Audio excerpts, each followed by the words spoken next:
Guys अभी लिए break और यहाँ पे एक स्टोर था, उससे कुछ चीज़ें लिए।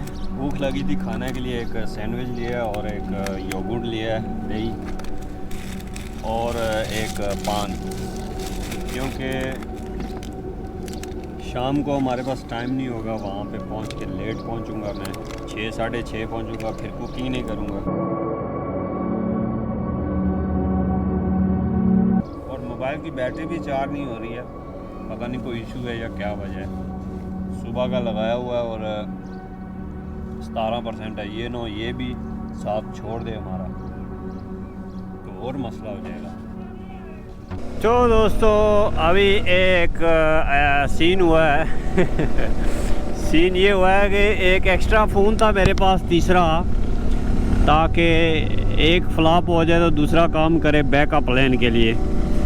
और वो अभी जब मैं उधर लंच कर रहा था तो मोबाइल की बाइक की सीट पे रखा है।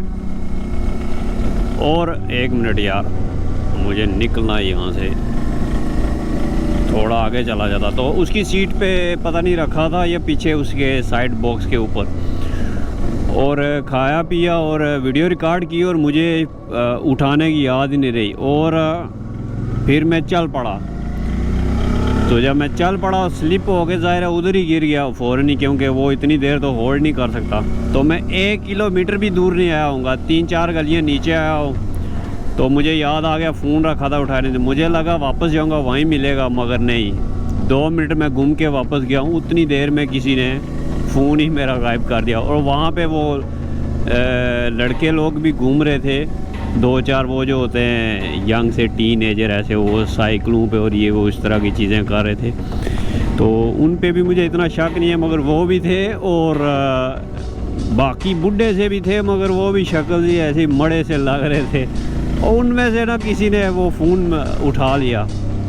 मैंने जाके पूछा भी, 1-2 उधर खड़े थे जो बड़े गाड़ियों में, कि मेरा फ़ोन तो नहीं इधर देखा है? कहते नहीं। एक तो फ्रेंच मुझे आती नहीं, उनको इंग्लिश नहीं आ रही थी। तो मैंने इशारे से बोला फैफ मिनू अवा, ऐसे करके बोला, सेंक मिनू ऐसे अवा, पीछे टेलीफोन इशारे करके इधर आंखों पे उंगली लगा के बताया देखा तो नहीं है ये वो। उनको इंग्लिश नहीं आती, कहते नहीं। तो ज़ाहिर है उन्हीं में से किसी ने उठाया, उधर ही थे। 4-5 मिनट की बात थी, कुछ लंबी चौड़ी गेम ही नहीं थी। और ख़ैर फ़ोन इतना महंगा नहीं था, वो वैसे ही बैकअप प्लान के लिए था। उसकी वैसे भी स्क्रीन गड़बड़ करती थी, और उसको वैसे भी बाद में स्क्रीन चेंज करनी थी, इतना महंगा नहीं था। बात वो नहीं है, इतना है कि वो बैकअप प्लान के लिए रखा हुआ था। तो अब मेरे पास यही फ़ोन है और दूसरा वीडियो बनाने के लिए आईफोन है। शुक्र है आईफोन नहीं गिर गया, नहीं तो उस पर तो मैं वीडियो रिकॉर्ड कर रहा हूँ, नहीं तो मेरा सारा काम ख़राब हो जाता, मेरा व्लॉग सारा जो है बीच में रह, मज़ा ही ख़राब हो जाता। तो अब मैं गोप्रो और आईफोन से व्लॉग रिकॉर्ड कर रहा हूँ, वीडियो सारी। तो चलो ये बचे रहे और मेरा ये मेन फ़ोन है। अब बैकअप प्लान कुछ भी नहीं है, अब देखते हैं क्या बनता है। तो जब भी मैं कोई एक्स्ट्रा चीज़ ले गया तो ऐसे ही होता है मेरे साथ, जो है ना, कहीं पे भी जाओ ना, क्योंकि उसकी याद नहीं होती है कि उसको ध्यान करना। वो मैंने इसलिए निकाला था कि इसकी बैटरी लो थी और वो जो है उसकी बैटरी फुल थी। मैंने कहा उसको लगाते, तो वो कनेक्ट नहीं हो रहा था जीपीएस के साथ, वो वैसे ही इशू कर रहा था। तो मैंने उसको थोड़ी देर साइड पे रखा, मैंने कहा चलो बाद में देखते हैं क्या। वो वहीं पे रह गया, पूरे रास्ते उसको निकाला ही नहीं, कल से आज तक। आज ही निकाला और आज ही गुम हो गया उसके वैसे भी दिन पूरे हो चुके थे। चलें, उसका जनाजा फिर इधर हुआ है, देख लें किधर, फ्रांस के बिल्कुल सेंटर में आ गए। कहाँ बेल्जियम से चला और कहाँ उसका अंतिम संस्कार लिखा था, आखिरी जनाजा सेंटर में। तो चले, जिसने उठाया उसको भी इतना फ़ायदा नहीं होगा, स्क्रीन उसको वैसे भी चेंज करानी पड़ेगी और वो भी ठीक ठाक पैसे ले लेते स्क्रीन वाले, तो फ़ायदा नहीं है। चले, अब नेगेटिव चीज़ को पीछे छोड़ते हैं और अपने सफ़र को पॉजिटिविटी के साथ आगे बढ़ाते हैं। कोई बात नहीं, ऐसी चीज़ें होती रहती हैं, मैंने कुछ दिल पे नहीं लिया, ऐसा वैसा कुछ नहीं है, जस्ट मेरा बैकअप प्लान जो है ना ज़ाया हो गया। तो अब बढ़ते हैं, तकरीबन 362 किलोमीटर है। लंच मेरा हो चुका है, सब कुछ ओके, और 7 बजे की डेस्टिनेशन बता रहा है, 8 बजे मुझे लगेंगे अगर मैं खाम खा कहीं रुका नहीं तो चले अब खिंचाई करते हैं और जल्दी से जो है जल्दी से कहाँ 4.5 घंटे 5 घंटे हो रहे हैं और टाइम हो चुका है 2:30 हो चुके हैं। आज मैंने इस पूरे सेंटर को ख़त्म करके नीचे की तरफ जाना है ताकि कल सुबह मेरे पास सिर्फ 500 किलोमीटर 400 किलोमीटर बचे। तो कोशिश करते हैं आज इसको कंप्लीट करने की। तो बाकी नज़ारे सारे सेम या खूबसूरत हैं, ऐसे खेत वगैरह और डिफरेंट टाउन्स और खूबसूरत विलेज, और मैं सारे नहीं आपको दिखा सकते। अब मैंने सिर्फ खिंचाई करनी है। ओके सो गाइस, अभी जाके ये जो बाज़ार शुरू हैं बिल्कुल इटली और स्पेन से मिलते जुलते टाइप के बाज़ार हैं और गलियां और सड़कें उस टाइप की हैं। तो अब जूं मैं स्पेन के करीब आ रहा हूँ वेदर उतना गर्म होता जा रहा है। अभी मुझे गर्मी लग रही है शदीद किस्म की, और ऐसे ही खुले ये देखें ना दरख्त और खुली गलियाँ, ये स्पेन और इटली का स्टाइल है सारा, चेक करें। तो अभी जो है ना पूरा लैंडस्केप जो है ना एकदम से चेंज हो गया है। पीछे आपने देखा होगा सिर्फ खेत और वही सर्दियों वाले जो घर होते हैं टाइप के, छत टेढ़े और बस। अब जाके जो है ना घर डिफरेंट शुरू हो गए, टोटली अभी जो है ना डिफरेंट चीज़ फील हो रही है। और मुझे पता नहीं है कौन सा शहर है, क्या सीन है इसका, नो आइडिया। मगर ये देखें, इसको हम पीछे छोड़ दें। और पेट्रोल की प्राइसेस जो है ना पीछे तकरीबन 2 यूरो 30 सेंट तक भी गई हैं, और यहाँ अब थोड़ी सी मतलब 2 यूरो के ऊपर ही है, मगर 2 यूरो के पास आ गई हैं। तो पहले जो है ना काफ़ी महंगा था फ्रांस में पेट्रोल। अब ये देखें बिल्कुल पुराने विलेज हैं और बिल्कुल देख ले आप बड़े बड़े वही अंदाज़ है। अभी थोड़ा और आगे चलेंगे ना तो आप समझेंगे। वो जैसे सामने बिल्डिंग आपको नज़र आ रही है ना, इस तरह की बड़ी बड़ी बिल्डिंग्स होती हैं स्पेन में और इटली में मोस्टली। स्पेशली जहाँ मैं बार्सिलोना रहता था वहाँ ऐसे छोटे मोटे घरों का तो कोई कॉन्सेप्ट ही नहीं था ना। जैसे ये 2 फ्लोर सिंगल फ्लोर ऐसा वहाँ सीन ही नहीं है। तो अब जो है ना पता चला है कहीं डिफरेंट जगह पे आया हूँ मैं सही, क्योंकि वो पीछे सारी बेल्जियम और नेदरलैंड की वाइब्स थी, वही सारा था। कुछ कदरे डिफरेंट था मगर वही फील हो रहा था। अभी मुझे फील हो रहा है कि मैं इटली और स्पेन के इलाकों में आ चुका हूँ, मगर अभी बहुत दूर है। ये देख रहे हैं आप, इतने पुराने घर हैं इन एरियो में, और मैंने रास्ते में इतने टाउन देखे यार, इतने बड़े बड़े टाउन देखे, और खाली दुकानें पता चलता है बंद हैं, बड़े बड़े गैराज या कुछ भी, कुछ सब बिल्कुल अपना जैसे कश्मीर में भी शायद हमारे जो उधर बाज़ार है इतने डेड फील नहीं होते होंगे जितने इनके इधर बाज़ार और ये टाउन डेड बिल्कुल फील हो। ये देखे एक भी बंदा नहीं दिखने को मिलता, बस गाड़ियाँ खड़ी हैं और कुछ नहीं है, और वो भी कम कम। कहने का मतलब ये है कि यार ये साइड भी अगर मैं दूसरी हाईवे पे जाता टोल वाली पे, तो बाहर से मेन रोड से हाई स्पीड पे मैं जल्दी भी पहुंच जाता स्पेन। मगर ये वाली जो साइड है ये मैं ना समझ सकता ना देख पाता। आज जो मैंने देखा बहुत कुछ, हर चीज़ तो मैंने रिकॉर्ड नहीं की है, बहुत फ़र्क है यार, बिल्कुल खामोशी है यार इनके इधर गाँव में। हालांकि सब कुछ बना हुआ है मगर बंदा नहीं दिखता है, अजीब है यार। इतनी इतनी दूर तक बिल्कुल कुछ नहीं दिखता है, बिल्कुल सन्नाटा। ऐसे एक एक गाड़ी होगी, जैसे ये है पंप पे, वो देखे दुकानें बंद हैं, शटर बंद हैं, पता ही नहीं चलता है दुकानें खुली है क्या है, ना अंदर कोई बंदा दिखता है ना शटर कुछ समझ आती है, खुले हैं दरवाजे, बिल्कुल वीरानगी है भाई। और ये मैं अभी सेंटर को क्रॉस कर चुका हूँ फ्रांस के बिल्कुल मिडल से, अब मैं स्पेन की तरफ बढ़ चुका हूँ। तो अब देखते हैं आगे क्या मिलता है। मगर ये जो नीचे के एरियाज़ है ना बिल्कुल खाली मखूली हैं यार। ये देखें पता चलता है बैंडेड है सब कुछ, तो पता चलता है बंदे भाग गए हैं। तो ऐसे बहुत लंबा लंबा एरिया आता है, कुछ भी नहीं होता है वहाँ पे। और अभी गर्मी से ही शदीद शुरू हो गई है, सही फील हो रहा है। हीट जो होती है ना गर्मी में, दरख्तों की और घास की हीट होती है और स्मेल, वो सही से आने शुरू हो गई है अभी। तो अभी हमारा रहता है 333 किलोमीटर रहता है अभी हमारा। तो देखते हैं, 4 घंटे बता रहा है, और पहुंचने का टाइम बता रहा है 7-8 बजे लग ही जाएंगे। फालतू में कहीं भी नहीं रुकूंगा, बस जहाँ ज़रूरत होगी वहीं रुकूंगा। तो अभी ये जितना भी इलाका है इसमें सारे दरख्त जो है वो चेंज होते जा रहे हैं अभी, और लैंडस्केप बिल्कुल चेंज होता जा रहा है और गर्मी ज़्यादा हो रही है। जितना आगे जा रहा है उतनी गर्मी ज़्यादा हो रही है। तो दरख्तों की तादाद भी उस हिसाब से कम हो रही है, और जो दरख्त आ रहे हैं वो थोड़े खुश्क टाइप जैसे होते हैं ना, गर्म इलाकों में बड़े बड़े दरख्त और थोड़े कम पत्तों वाले, उस टाइप के दरख्त आ रहे हैं।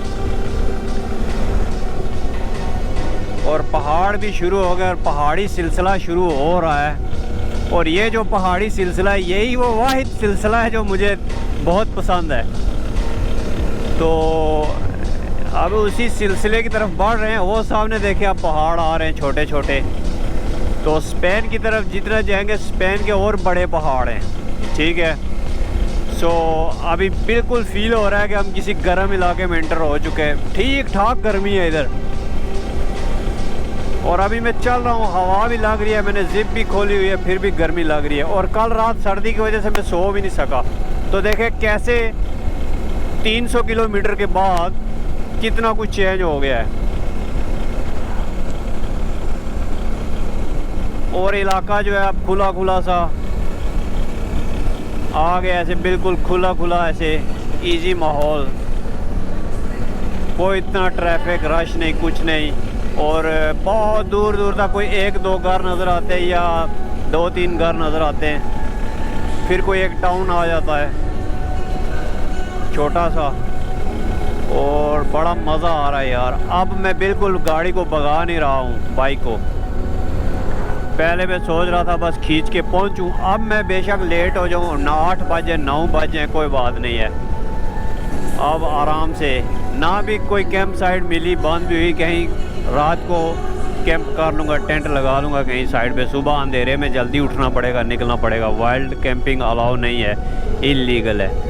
कहीं छुप के जुगाड़ कर सकते हैं आप, मगर लीगल नहीं है। फॉर एग्ज़ाम्पल जहाँ आपको कोई देख ना रहा हो, बस करके फिर रात को अंधेरे में जाके लेट जाके कैंप करें, और सुबह रोशनी खुलने से पहले उठ के निकल जाए और पता ना चले कोई उधर रहा है। तो अगर किसी को पता चल जाए तो फिर बहुत बड़ा फ़ाइन है। यूरोप में इलीगल है वाइल्ड कैंपिंग। तो इसलिए अब मुझे कॉन्फिडेंस आ गया full full full full top और टॉप। अब कैंप साइट ना भी मिली, मैं कहीं कोने में जाके सो जाऊंगा, कोई बात नहीं, जुगाड़ कर लेंगे कोई ना कोई। मगर ये सारे नज़ारे एंजॉय करते हुए आराम से जाऊंगा। 70 की स्पीड, 60 की स्पीड, 90, 80, इससे ऊपर नहीं जा रहा मैं। तो देखता हुआ जा रहा हूँ सब कुछ, क्योंकि दोबारा ज़िंदगी में इधर नहीं आना है, कोई पता नहीं कब आना है। बार बार सेम रूट नहीं हम लेते। सो अब ये कोई छोटा सा टाउन आया है। इसका देखिए पेट्रोल पंप भी बंद होते हैं, कुछ दिखता ही नहीं है, कोई लोग भी हैं नहीं है, क्या सीन है। और बाइक के इंजन में से कुछ डिफरेंट टाइप की आवाज़ आनी नोटिस होगी, ऐसे चिक चिक। पहले तो नॉकिंग आवाज़ थी ना, टक टक टक, वो भी आ रही है, वो तो क्लच बास्केट की है। एक और टिक टिक टिक टिक पतली सी आवाज़ आने शुरू हो गई है। तो बस बाइक ठीक ठाक पहुंच जाए, रास्ते में कोई मसला ना करे। अब पता नहीं किस चीज़ की है ये आवाज़।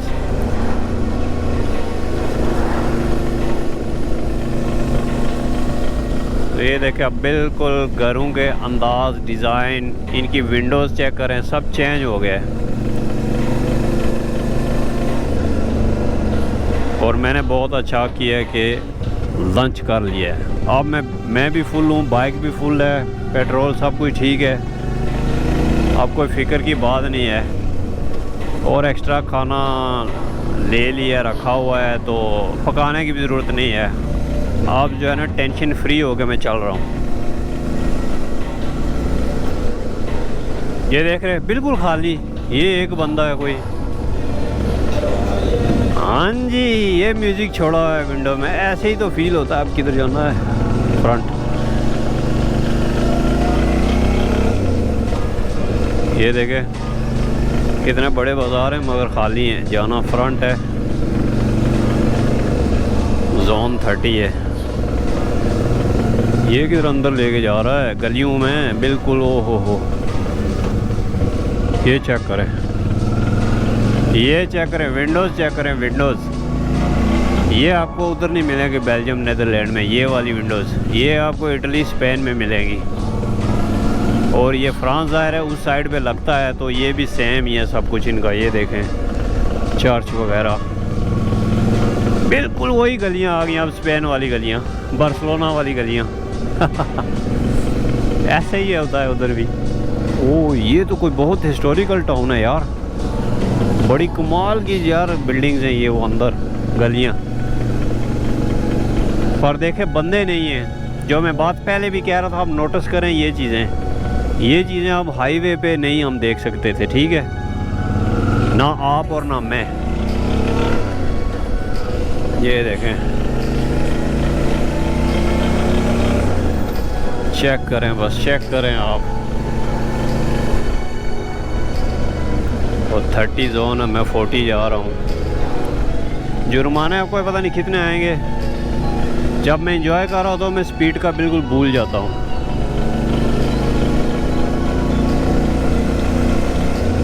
अब ये टाउन है, पता नहीं कौन सा है, नाम नहीं लिखा हुआ आ रहा। तो दोस्तों अभी चेक करें, मैं बिल्कुल मिडल में खड़ा हूँ और मेरे इस साइड जो इलाका, ये पीछे स्पेन के पहाड़ हैं, आगे काफ़ी दूर, ये वाली नहीं, इससे काफ़ी दूर उसी साइड पे अंदोरा, और मेरे फ्रंट साइड पे है स्पेन, उसके पहाड़ हैं, और मेरे इस साइड पे है इटली, और मेरे इस साइड पे है स्विट्ज़रलैंड। अभी मैं पीछे से आ रहा था तो मैंने देखा कि ऊंची जगह से मैं नीचे उतरा था तो सारे पहाड़ मुझे दिख रहे थे दूर दूर, वो कैमरे में नहीं रिकॉर्ड हो सकते, तो वो मैंने फिर सारे देखे, मगर वो वाले पहाड़ हमने अवॉइड किए हैं क्योंकि अंदोरा की साइड से जाना था। मगर मैंने सोचा नहीं, मिडल में से जाते हैं, अंदोरा वापसी पे जाऊंगा तो 5-6 दिन लगेंगे, फिर उधर से ऊपर से ज़्यादा टाइम लगता है। तो स्पेन तो आपको दिखाऊंगा, फिर इटली और स्विट्ज़रलैंड नेक्स्ट फिर कभी दिखाऊंगा। तो अभी बढ़ रहा हूँ आगे, और गर्मी काफ़ी बढ़ गई है, इसलिए थोड़ा सा स्टॉप लिया और पानी वानी पी लूँ। अब वो सामने पहाड़ आपको नज़र आ रहे हैं, वो यूरोपियन एल्प्स हैं, ठीक है, उसी की दूसरी तरफ स्विट्ज़रलैंड है, वो सामने एंड पे। इसके लेफ़्ट साइड पे स्विट्ज़रलैंड है और उधर कॉर्नर पे आगे इटली है। और राइट साइड पे जो पहाड़ आपको नज़र आ रहे हैं बहुत दूर, शायद कैमरे में नज़र आ रहे हों, वो सारे स्पेन के पहाड़ हैं। वो बहुत ऊंचे ऊंचे पहाड़ हैं यार, बड़ी दूर से नज़र आ रहे हैं, बहुत दूर से। अभी मैं बहुत दूर हूँ, यही इसी साइड पे स्विट्ज़रलैंड है। अब इसको पीछे छोड़ के आगे जा रहे हैं स्विट्ज़रलैंड को, फिर कभी इंशाल्लाह आएंगे स्विट्ज़रलैंड की तरफ, अलग एक ट्रिप बनेगा। पहले मैंने सोचा था जाते हुए शायद इधर से जाऊं फिर स्पेन, मगर मैंने सोचा एक ही बार सारा कुछ थोड़ी करना है, वैसे भी थक जाता है बंदा। पहले सीधा लेते हैं एक ट्रिप, सब कुछ मिक्स नहीं करते हैं, आराम से होगा, आहिस्ता आहिस्ता होगा सारा कुछ। सब कुछ देखूंगा और दिखाऊंगा आपको, टाइम लगेगा अगर ज़िंदगी रही। ओह वाह, वो सामने पहाड़ों पे बर्फ़ नज़र आ रही है। अब ये कौन सा पहाड़ है बर्फ़ वाला? वैसे ये स्पेन का ही है, मगर पहाड़ पता नहीं कौन सा होगा, पर बहुत ऊंचे पहाड़ है, इतनी दूर से दिखना शुरू हो गए हैं। वाह, और अभी दरख्त और सब कुछ चेंज हो गया है, खेत, दरख्त, घर, एवरीथिंग डिफरेंट हो गया है। खुशबू भी जो है वो डिफरेंट हो गई है दरख्तों की, वेदर भी टोटली डिफरेंट, घास थोड़ा सा डिफरेंट फील हो रहा है, आहिस्ता आहिस्ता चेंज हो रहा है। और जितना आगे जा रहा हूँ